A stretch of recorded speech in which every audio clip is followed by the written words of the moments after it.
the Royal, obviously you dance classical works and contemporary works.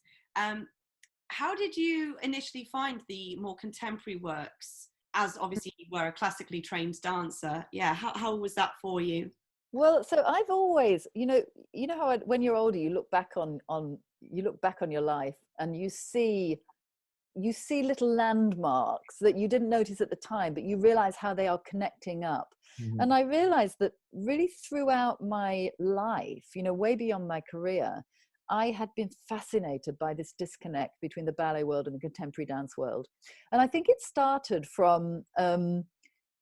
might have started from a performance that I saw my sister do at her grammar school when I would have been about 7. And it was a performance about the Berlin Wall. And it was a typical late 60s, 70s piece, black polo necks and the whole thing. And it was really about communities divided by the Berlin Wall.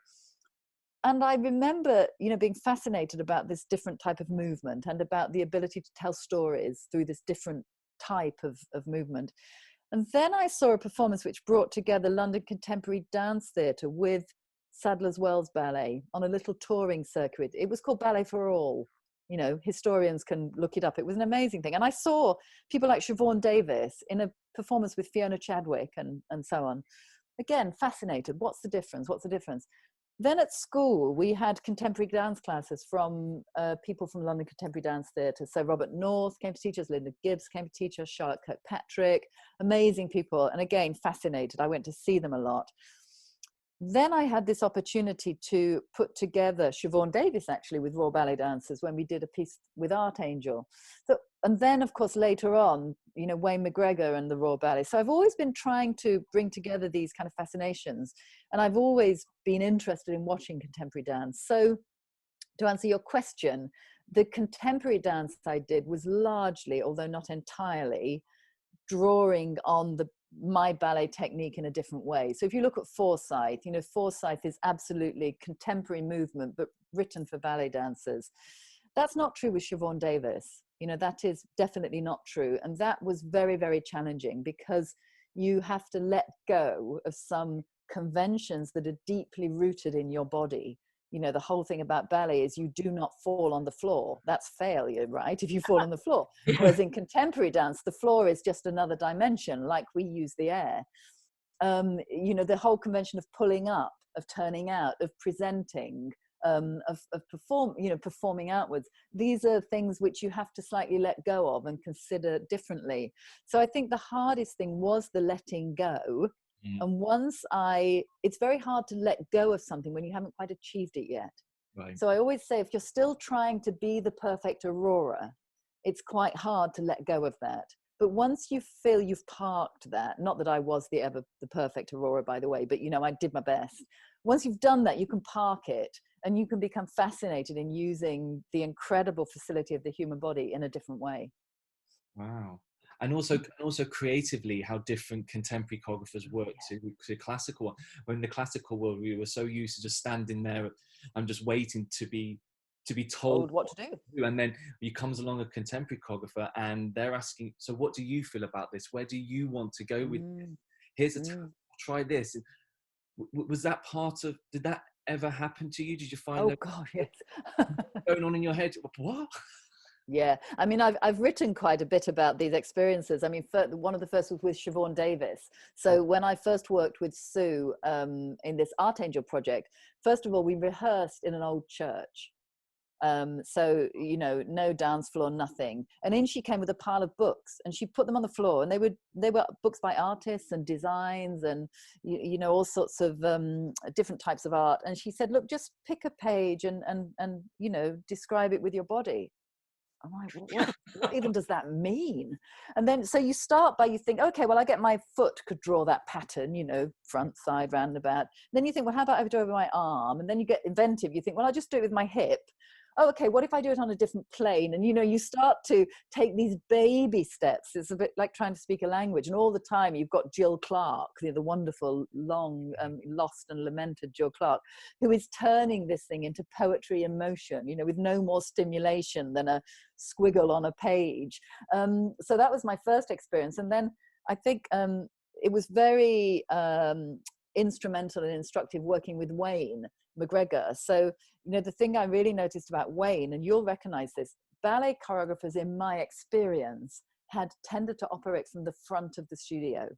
You know, there was already a hierarchy and a separation. I am at the front of the studio. You are my, you know, my tools. You're in the middle of the studio. And they would tell you or ask you what to do. Go to that side. Can you do it on the right? Do 3 of those. What happens if you do it backwards, etc. Whereas Wayne immediately occupied the same space as us. He was in the room with us. So, you know, already there was that sense that you were collaborating and co-creating the movement.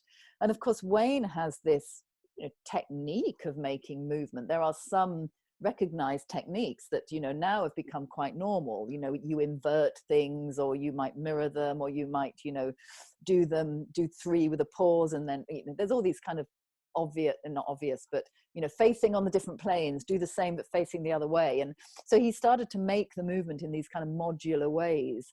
And you know, initially it was absolutely kind of terrifying, but the more you do it, and of course working with Wayne, who is so encouraging and so positive about things, you know, you start to find your voice and find your way of using, you know, your technique, your experience within that environment.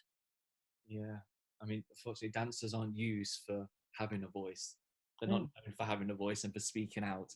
Yeah, I think most people have got that sort of misconception that dancers are just a silent receptacle for the choreographer's vision. But, you know, more and more these days, well, not just these days, but I mean, it always has been, but I think it's becoming more and more prevalent that I think it's choreographers collaborate. And I think it is, there has been a blend over from contemporary ways of making work into the ballet studio, without a doubt. And, you know, if you look at people like Siobhan Davis, you know, as you say, it's not that recent, actually. You know, Siobhan Davis has been making work for decades, but Sue will list her dancers as collaborators and co-creators. And that is, you know, has become the norm now, and you will occasionally see that within the ballet world. But I mean, the conventions of making ballet, of course, go way, way back, and it is changing. It is changing now. So, continuing on with dancers having voices, if my research bears me well, that that in 1996 that you debated at the Oxford Union, opposing the motion that the House believes the National Lottery gives too much support to elitist arts, and you obviously praise for your power of persuasion, and in particular one of the things you're admired for now is your eloquence. So obviously this probably took a lot of people by surprise, because you're first and foremost a person who communicated through movement. So what do you remember about that particular time, and the events that followed that then catapulted you into this kind of new career that you found yourself in? Yeah, I mean, I remember it really well. It was really it was a kind of turning point. I had become known for, you know, I call it being good for a quote. You know, if the press office needed somebody to say something about, I don't know, whatever was in the news, you know, they'd very often come to me, because I was quite good at providing a quote. So when I got this invitation to go to the Oxford Union, I first of all was slightly terrified, of course, because you know, like a lot of dancers, I'd never been to it inside a university. You know, certainly not Oxford. So I first of all needed to try to understand what did this invitation mean. You know, what was the setup, and then I had this sense that you know, first of all, you always want to go, oh God, I couldn't do that. But it was very quickly taken over by this. I have a very strong sense of duty, which, you know, drives me quite a lot. And I had this feeling, well, somebody's got to speak up for this. You know, somebody's got to do it. So why do you think you should? You know, why should you duck out? You know, who are you going to leave to do it? So I thought, well, I'd better do it. And then I started to research, you know, what I might. I knew some of the things I wanted to say, but I started to research a little bit. And I got really excited about the things there were to say, in terms of both, you know, the main planks of my argument were defending, you know, that the arts are not elitist, that we who practice the arts are elite just as much as a footballer is elite, but it is not an elitist art form. So you know, this is one of the main planks of the argument that I made. But then I got there, and of course it was a very educational experience, because I realized we also, you and I work in a very specialist environment, and we probably tend to assume people know more about it than they do. So we throw in language like, you know, the bar, or like, you know, the grand tier. Are you sitting in the grand tier? And we don't realize that these are quite exclusive terms. We don't mean them to be. And of course, when I talked to people about what the Oxford Union had been like, they hadn't been able to tell me because it was so in their DNA. So they forgot to tell me the basic thing that actually all the women wore evening dress, ball gowns, or sort of, you know, yeah, ball gowns, evening dress. So I turned up in a pair of trousers and a jacket thinking that was, you know, the cool thing to wear, and was woefully underdressed. And I thought, that's so interesting, isn't it? Nobody thought to tell me those basics. And how much do we forget to tell people the basics about our industry? So anyway, the first part of the debate is truly a debate where the students go at each other. And then we did these supporting speeches. That was my function. And I got really excited in the debate because I could hear people saying things that I knew were either not true, or they were asking questions that I had the answer to. So I got quite cocky and started to add names into my speech, you know, and I'd say, who's that person? Oh, that's Mr. So-and-so. So I'd start referencing people in my speech, and I just loved it because, of course, it was a performance, right? You know, and what do? We perform. So it was a great evening, and we won the debate, which was brilliant. And I went home absolutely, you know, walking on air. I mean, it was such a performance, and it was such a high. You recognize that, you know, at the end of it. And things did change after that because there was quite a lot of publicity about it. And it was really following on that I was invited to make the television that you mentioned earlier, to do some writing, to do more speaking. And it really did become the catapult that, you know, indicated where I might go next. Fantastic. Speaking of presenting television, because you've obviously presented television and radio programs about dance. How did you find that, working for television and radio? They're very different. I mean, radio, you don't have to wear makeup. Yay.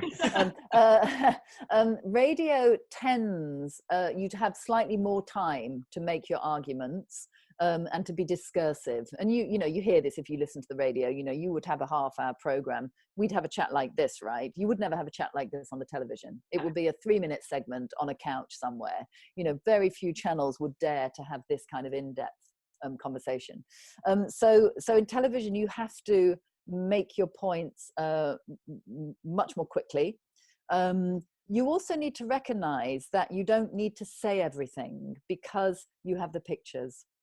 So, you know, you have to learn to work with the images as part of the storytelling alongside the language. So, you know, if you can see it, you don't need to say it. You know, I don't need to say I'm sitting here in a chair in my house, because you can see it.